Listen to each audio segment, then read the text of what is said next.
This is a Squiz podcast. We're your shortcut to being informed. Squiz Kids! It's your daily news fix. Fun, free, fresh. Hello and welcome to Squiz Kids, your fresh take on what's happening in the world around you. I'm Bryce Corbett. It's Tuesday, May 18. In Squiz Kids today, mouse plague gets worse. Lauren Jackson hits new basketball heights. Discovery of a Dino-croc and life lessons from Australia's oldest man. That's what's making news, kids style. The Lowdown. There was a rush on mouse traps and rodent bait in the Bunnings aisles of regional New South Wales yesterday as the mouse plague that has been sweeping rural New South Wales, parts of Victoria and Queensland continued its destructive path. Farmers in 3 states have been able to do little more than watch on helplessly as millions and millions of mice tear across their properties, getting into silos full of grain and stored hay bales and into homes where people live. Gross. Mice can give birth to a litter of up to 10 offspring every 20 days and can fall pregnant as soon as they've given birth. The New South Wales government recently pledged $50 million for mice-affected farmers. But at the weekend, there were reports of mice invading homes in Canberra. Meanwhile, Bunnings aisles in regional centres like Orange and Lithgow were sold out of mouse traps and rodent bait yesterday. To our Squiz Kids listeners in mice-affected rural parts of the country, we're thinking of you.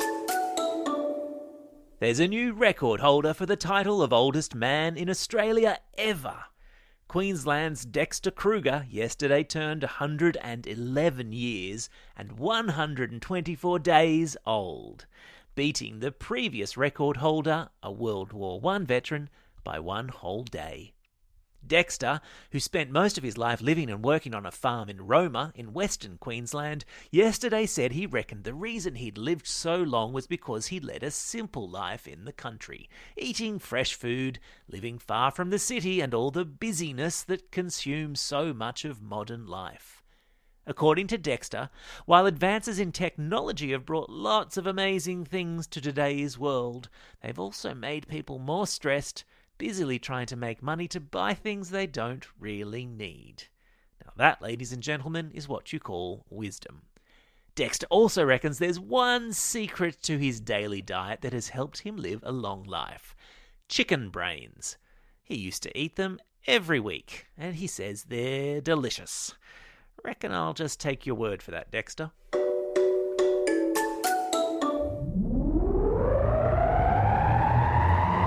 Spin the globe. Each day we give the world globe a spin and find a news story from wherever it stops.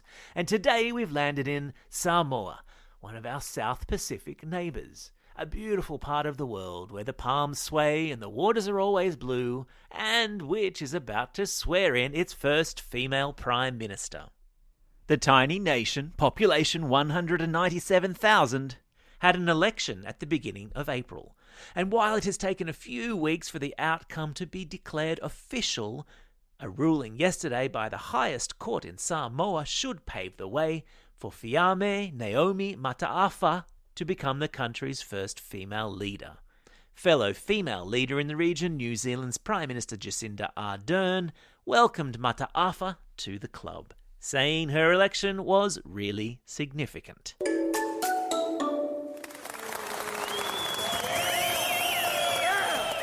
Squiz Kids salutes. Speaking of significant, Aussie basketballer Lauren Jackson yesterday became the first Australian player to be inducted into the Basketball Hall of Fame in America.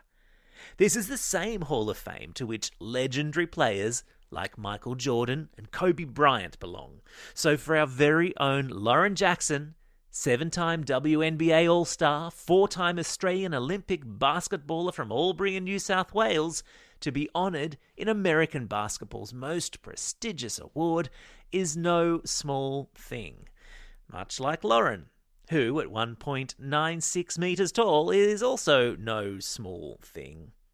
Accepting the award yesterday, Lauren said, "I'm just a girl from country New South Wales who worked hard to be the best I could be. And if that inspires others to follow in my footsteps and chase their own goals and aspirations, then that's the most enriching award I can receive. And that, my friends, is a character trait we call being humble, and it's the mark of a true champion. Well done, Lauren. Squiz Kids salutes you. Animal Kingdom. An 8-million-year-old crocodile skull found just north of Alice Springs in Central Australia has scientists hopping with excitement, convinced they have found evidence of a brand new species of Dino-croc. Now, Dino-croc's not the technical name for it, but this is a beast that scientists reckon roamed the continent of Australia some 25 million years ago, when other dinosaurs walked the planet. Similar in size to a modern-day saltwater crocodile, the prehistoric croc is believed to have had a decidedly different diet.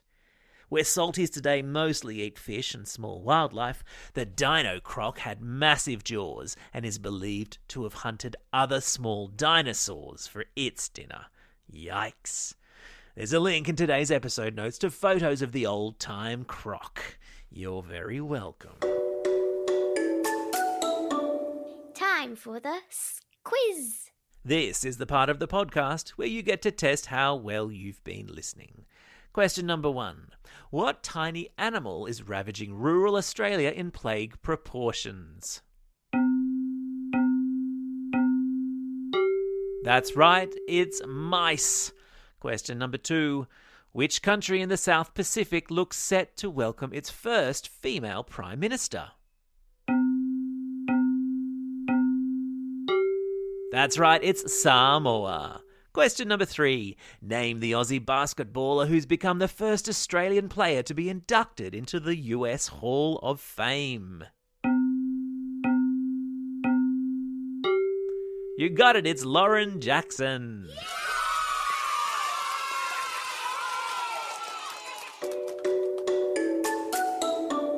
Shout outs. It's May 18, National Marshmallow Day in Australia. Quite possibly my favourite day of the year.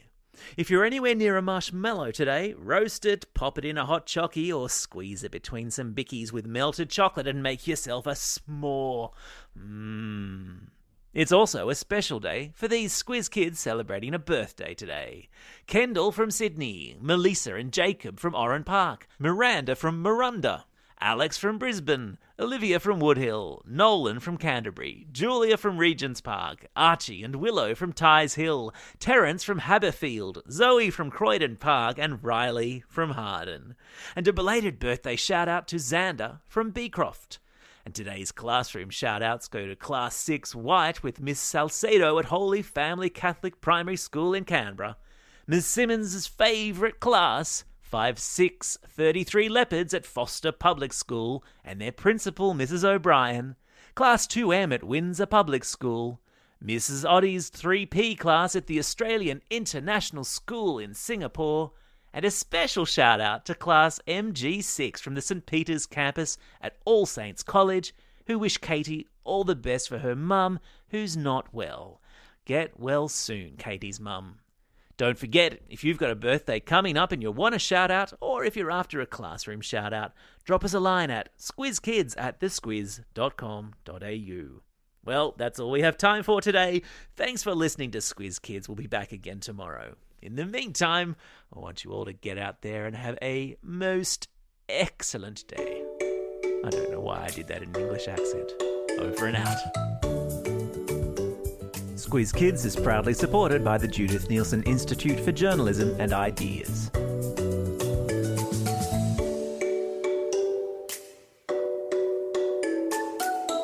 Squiz Kids! It's your daily news fix. Fun, free, fresh.